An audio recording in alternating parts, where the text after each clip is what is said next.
اعوذ باللہ من الشیطان الرجیم بسم اللہ الرحمن الرحیم۔ عزیز طالبات السلام علیکم۔ آج کا جو ہمارا لیکچر ہے وہ ہے مضمون نگاری۔ مضمون نگاری میں 3 باتیں یاد رکھنا۔ پہلا جو حصہ ہوتا ہے، جو ابتدائی حصہ ہوتا ہے مضمون کا، اس کو ہم تمہید کہتے ہیں۔ جو مضمون کا پیرا چھوڑ کے دوسرا حصہ ہوتا ہے وہ اصل مضمون اس کو ہم کہتے ہیں، جس میں ہم مضمون کی تفصیل لکھتے ہیں۔ اور جو آخری حصہ ہوتا ہے، لاسٹ حصہ ہوتا ہے، اس کو ہم اختتام کہتے ہیں۔ مضمون لکھنے سے پہلے آپ کو چاہیے کہ آپ اپنی کاپی پہ ڈبل لائن جس طرح سے میں نے یہاں لگائی ہے لگانا، دونوں سائڈ سے، اس سائڈ سے بھی اور اس سائڈ سے بھی، پھر مضمون شروع کرنا۔ آج کا جو ہمارا مضمون ہے وہ ہے وقت کی پابندی۔ کسی نے کیا خوب کہا ہے، وقت اور ہوا کسی کا انتظار نہیں کرتا۔ وقت اور ہوا کسی کا انتظار نہیں کرتا ہے۔ وقت کی پابندی کا مطلب ہے کہ ہر کام کو وقت پر کر کے اس کا پابند رہنا۔ جو بھی کام آپ کو دیا جائے وہ اپنے ہی وقت پر کرنا اور اس کا پابند رہنا۔ وقت کی قدر و قیمت کو نہ سمجھنا نادانی ہے۔ جو لوگ وقت کی قدر نہیں کرتے ہیں وہ نادان لوگ ہیں۔ جو لوگ دنیا میں وقت کی قدر نہیں جانتے ہیں وہ ہمیشہ نقصان میں رہتے ہیں۔ ان کو صرف نقصان ہی ہوتا ہے، وہ نقصان میں ہی رہتے ہیں۔ قدرت اپنے تمام کام مقصود وقت پر ہی انجام دیتی ہیں۔ جو ہماری قدرتی نظام جو ہمارا ہے وہ بھی اپنا کام وقت پر ہی انجام دیتے ہیں۔ قانونی قدرت کو اگر ہم دیکھیں، اگر ہم خدا کی قدرت کو دیکھیں اور اس پر غور کریں تو آسانی کے ساتھ سمجھ میں آئے گا، تو ہمیں یہ سمجھ میں آئے گا کہ اللہ بھی وقت پر سورج کی حرارت گرمی کو کہتے ہیں میں ہمارے لیے تبدیلیاں لاتا رہتا ہے۔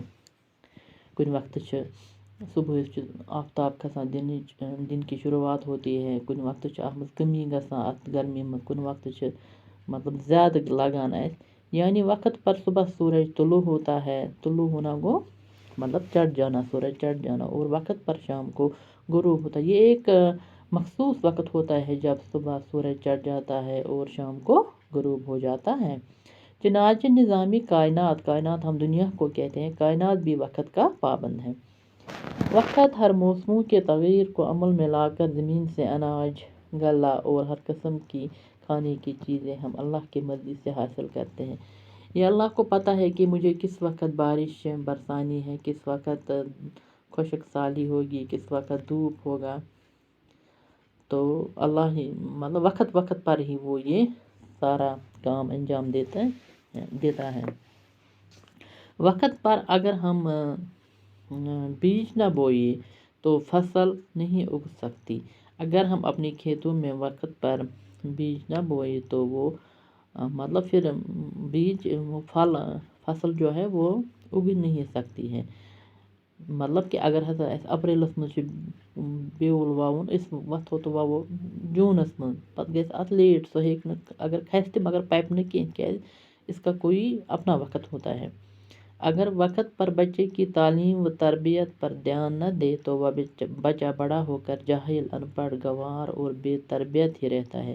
اگر اس پنس بچس اصل پٲٹھۍ تعلیم دمو، وقتس پہ سکولس مز ایڈمشن کروس نہ کہ وقتس پہ اصل تربیت دموس نہ کہ نتیجہ نیرِ کہ سُہ گژھِ بوٚڑ تو پتہٕ بنہِ سُہ اکھ جاہل یا بے تربیت انسان تہِ ہیٚکوس أسۍ ؤنِتھ بنہِ سُہ۔ درخت سے پھل اور پھول وقت پر ہی نکل آتے ہیں۔ اپنے ہی وقت پر درختوں پر پھل ہے یا پھول بھی اپنے وقت پر ہی نکل آتے ہیں۔ اسی لیے کسی شاعر نے خوب کہا ہے، ایک شاعر نے یہ شعر کہا ہے، وقت کی ہر شے غلام، شے ہم کس کو کہتے ہیں؟ چیز کو۔ وقت کا ہر شے پہ راج، جو وقت کی ہر چیز ہے وہ غلام ہے، اور وقت کو ہر چیز پر وقت کا راج ہے۔ اس حقیقت کی روشنی میں ہم کو چاہیے کہ ہم وقت کی قدر کریں، ہمیں چاہیے کہ ہم وقت کی قدر کریں، اس سے انمول اور اہم جانیں، اس کو بہت ہی قیمتی جانیں۔ انمول ہم قیمتی چیز کو کہتے ہیں۔ ایک طالب علم، علم حاصل کرنے والے کو ہم کیا کہتے ہیں؟ طالب علم۔ تعلیم حاصل کرنے کے لیے کسی تعلیمی ادارے میں داخل کیا جاتا ہے، اس کو کسی ادارے کسی انسٹیٹیوٹ میں داخل کرتے ہیں، تو وہ بچہ اگر وقت پر سکول کا کام کرے تو وقت پر آئے گا تو پھر کامیاب ہوگا۔ اگر وہ روز روز سکول آئے گا، وقت پر آئے گا، سکول کا کام اچھی طرح سے کرے گا تو وہ طالب علم پھر کامیاب ہو جائے گا۔ اس کے برعکس اگر کوئی طالب علم وقت کو نظر انداز کرتا ہے، کوئی طالب علم کبھی سکول آتا ہے وقت پر، اگر آتا بھی ہے تو لیٹ آتا ہے، تو یقیناً وہ ناکام ہو جائے گا، تو وہ ایسا طالب علم پھر زندگی میں ناکام ہوتا ہے۔ اس طرح اس کی زندگی آگے چل کر تباہ و برباد ہو سکتی ہے، جو اس کی زندگی ہے وہ آگے چل کر برباد ہو سکتی ہے۔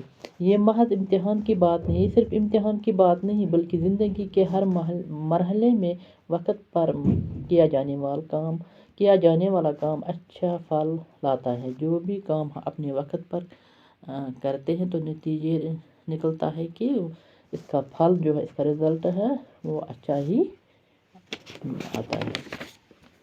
میدانی جنگ میں اگر ایک سپاہی دشمن کے ساتھ لڑنے میں مصروف ہو، اگر کوئی سپاہی لڑائی میں مصروف ہے تو وہ وقت کی پابندی کا خیال نہ رکھے، تو پھر وہاں بھی وہ جنگ میں بھی اپنے وقت کا خیال نہ رکھے تو اس کی غفلت ہوگی، اس نے وقت کا خیال نہ رکھا سے فتح شکست میں تبدیل ہو سکتا ہے۔ اگر وہ کامیابی کے قریب بھی ہوگا تو پھر ہار جاتا ہے وہ جنگ۔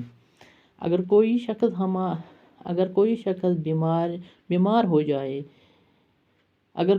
بیمار ہو جائے اور وہ بیماری سے چھٹکارا کے لیے علاج و معالجہ نہ کریں، اگر وہ پھر اپنا علاج نہ کرے، ڈاکٹر کے پاس نہ جائیں اور ادویات کا استعمال نہ کرے، یعنی دوائی کا استعمال نہ کرے، اور ادویات یہاں دوا کی کیا ہے جمع، اور پرہیز سے کام نہ لیں، تو اس کی وہ معمولی بیماری جو ہوتی ہے وہ کس میں تبدیل ہوتی ہے؟ مہلک بیماری میں تبدیل ہو سکتی ہے، وہ پھر ایک بڑی بیماری میں تبدیل ہو سکتی ہے۔ اب اس کا جو مضمون ہے یہ لاسٹ ہے، جس کو ہم اختتام کہتے ہیں۔ داناؤں کا کہنا ہے کہ وقت کا ایک لمحہ لاکھوں اور کروڑوں روپیوں سے زیادہ قیمتی ہے۔ لاکھوں کروڑوں روپیوں سے زیادہ قیمتی کیا ہے؟ وقت کا ہر ایک پل، ہر لمحہ۔ دانشوروں اور بزرگوں کی یہی نصیحت ہے، داناؤں کی یہی نصیحت ہے، بزرگوں کی یہی نصیحت ہے کہ ہمیں وقت کی قدر کرنی چاہیے، ہمیں چاہیے کہ ہم اپنے وقت کی قدر کریں، وقت سے فائدہ اٹھانا چاہیے اور وقت کو اپنا رہبر یعنی اپنا دوست ماننا چاہیے، رہنما ماننا چاہیے۔ دولت، مال اور جائیداد اگر آج ہمارے ہاتھوں سے نکل جاتی ہیں تو کوئی پرواہ نہیں ہے، اگر جائیداد، مال ہمارے ہاتھوں سے نکل جائے تو کوئی غم نہیں، مگر وقت ہاتھ سے نکل گئے، ایک بار وقت ہاتھ سے نکل گیا تو ہرگز واپس نہیں آ سکتا، وہ پھر واپس نہیں آتا ہے۔ لہذا وقت کی قدر کرنا ہر ایک شخص کے لیے ضروری ہے، خاص کر طالب علم کے لیے، جو پڑھنے والا طالب علم ہو، علم حاصل کرنے والا ہو، اس کے لیے بالخصوصاً لازمی ہے، اس کے لیے زیادہ لازمی ہے۔ بقول شاعر، گیا وقت پھر ہاتھ آتا نہیں، جو وقت ایک بار گیا وہ دوبارہ پھر ہاتھ نہیں آتا ہے۔ یہ تھا مضمون اس وقت کی پابندی پر۔ جو یہ پہلا حصہ ہے اس کو میں نے پہلے بھی کہا تمہید کہتے ہیں، یہاں دوسرا جو ہے بیچ میں، اس کو ہم اصل مضمون کہتے ہیں، جو یہ آخری پیرا، اس کو ہم اختتام کہتے ہیں، یعنی مضمون کا آخری حصہ۔ امید ہے آپ نے اس کو اچھی طرح سے سمجھا ہوگا۔ اللہ حافظ، شکریہ۔